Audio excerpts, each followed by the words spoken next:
Michael, when I do, when I have had on, David Icke and Freeman and various people, what I like to do when I have on guests like yourself is I just don't like the pre-packaged, canned question thing. There's just so much to talk about and get into that, this sort of back and forth question answer thing is just boring to me. And a lot of our listeners are really familiar with your work, and that I consider our listenership to be sort of in the advanced realm of things. So just out of the gates, what do you think right now? Because we can get into all of it. We can get into genetic manipulation. We can get into the ancient societies, Samir, all of this. But really, I want to know right now to you, what do you think is the most important aspect in all of your research and whatnot that we should be paying attention to right now today?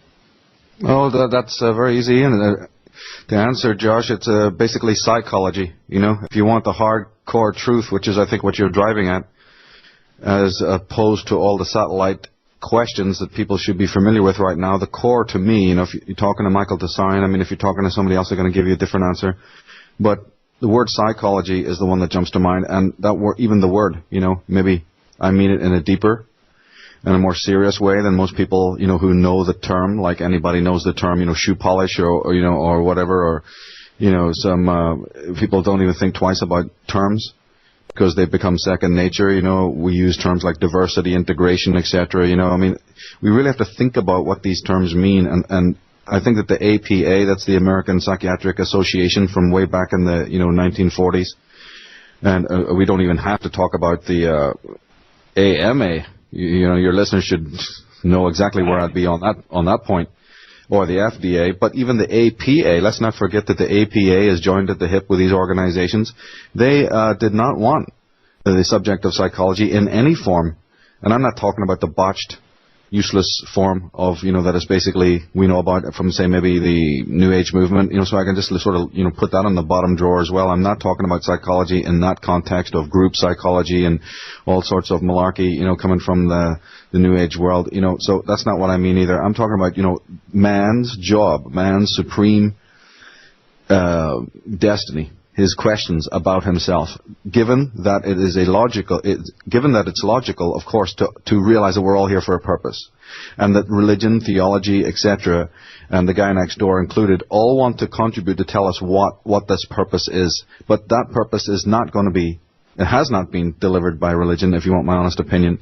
And it's not the guy next door who's going to know everything about your life. The only person who knows about you is not the wife, it's not the mother and the father, it's not all these authority figures, it's not the teacher at school, it's certainly not the priest and the vicar, because those guys jump through hoops. The pastor just says what he's been programmed to tell you.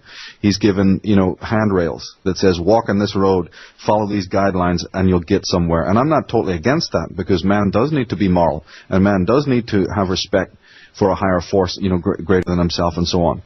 But to answer your question, where's the psychology? Where is man's understanding of his own nature? More specifically, and I'm sure you're familiar with my work, man's understanding of, say, the darker side of himself, quote unquote.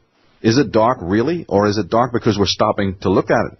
And is the consequence of not looking at a man's psyche, is that the reason why the jails are filled with weirdos and criminals and rapists and murderers? Is that why, people's beautiful, gorgeous kids grow up to go and rob banks and mutilate and even enter into the pigsty of politics to do the most unspeakable evil deeds? Is the man who runs the World Bank, that decimates whole nations, isn't that a human being sitting there? It's okay just to point fingers and say evil here, evil there.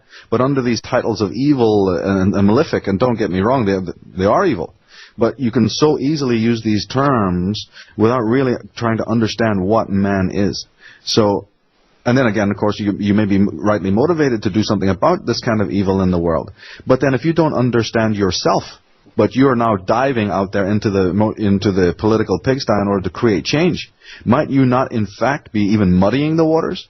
If you take an oily rag and clean a beautiful clean window and then say you can't see the garden, don't blame the window. Don't blame the garden. Your oily rag, right, your own forensic filth here, might be in fact preventing you from seeing the world aright, and might, more importantly, prevent you from doing the very things that could in fact change the world. positively. You see? So it all roots in the self. And this is a message that has been in religion, but it's also a message that has been in Zen philosophy. It's in Sufism. It's in all sorts of metaphysics and philosophy. And it's also the subject of psychology. Who and what is man? What is an individual's destiny? And what do they know about their own self?